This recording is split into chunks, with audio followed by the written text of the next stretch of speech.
वाराणसी की रहस्यमय भूमि में, जहां प्राचीन अनुष्ठान गंगा नदी के दुखद मंत्रों के साथ मिश्रित थे, वहां एक गांव मौजूद था जिसे काली घाट के नाम से जाना जाता था।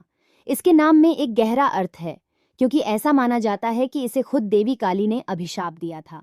गांव वाले निरंतर डर में रहते थे। उनका जीवन अंधकार और निराशा में डूबा हुआ था। गांव वालों के बीच पार्वती नाम की एक लड़की रहती थी। वह अपनी उज्जवल सुंदरता के लिए जानी जाती थी।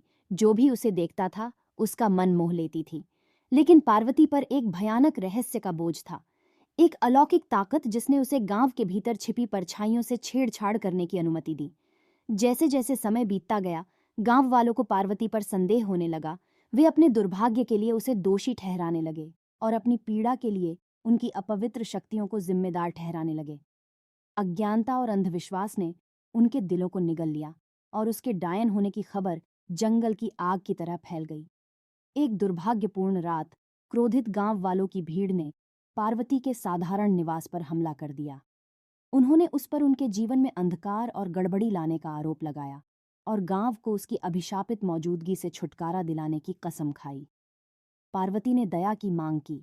उनकी आंसू भरी आंखें उनके चेहरों में दया खोज रही थीं, लेकिन उनकी प्रार्थना बहरे कानों तक नहीं पहुंची।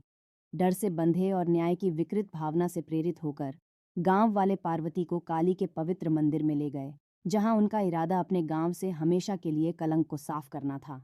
जब भीड़ ने प्राचीन मंत्रों का पाठ किया और देवी को उस पर फैसला करने के लिए बुलाया, तो पार्वती का दिल डर से धड़कने लगा।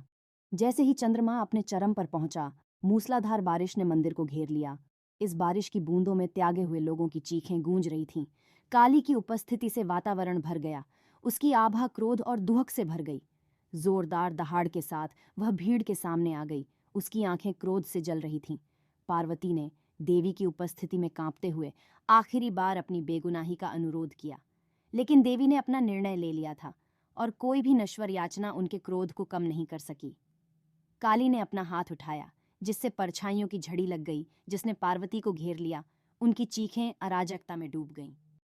जब पार्वती का शरीर मुड़ मुड़कर छायादार रसातल में विलीन हो रहा था, तो गांव वाले भयभीत होकर देखने लगे।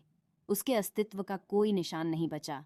केवल एक भयानक सन्नाटा रह गया जो मंदिर में गूंज उठा। न्याय के लिए उनकी तलाश उनकी खुद की बनाई ट्रेजेडी में समाप्त हुई। प्रतिशोध की अंतिम कार्रवाई के साथ काली गायब हो गई और गांव वालों को अपने किए काम के परिणाम से जूझने के लिए छोड़ दिया। उनके दिलों में पछतावा भर गया। उनकी आत्माएं एक निर्दोष के खून से हमेशा के लिए कलंकित हो गईं। काली घाट एक उजाड़ स्थान बन गया। उनके सामूहिक अपराध के भूत से पीड़ित होकर गांव सूख गया। परछाइयां और गहरी हो गईं। न केवल गांव के भौतिक अवशेषों को निगल लिया, बल्कि इसके निवासियों की आत्माओं को भी निगल लिया। उन्हें अपने माफी न करने योग्य कामों की यादों से हमेशा दर्द सहते हुए खंडहरों में अनंत काल तक भटकते रहने का अभिशाप दिया गया था।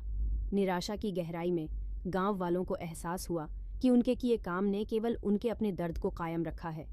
पार्वती का दुखद भाग्य और काली घाट पर पड़ा श्राप अंधे अज्ञानता के परिणामों और मानव हृदय के भीतर छिपी भयावहता की गंभीर याद दिलाता है।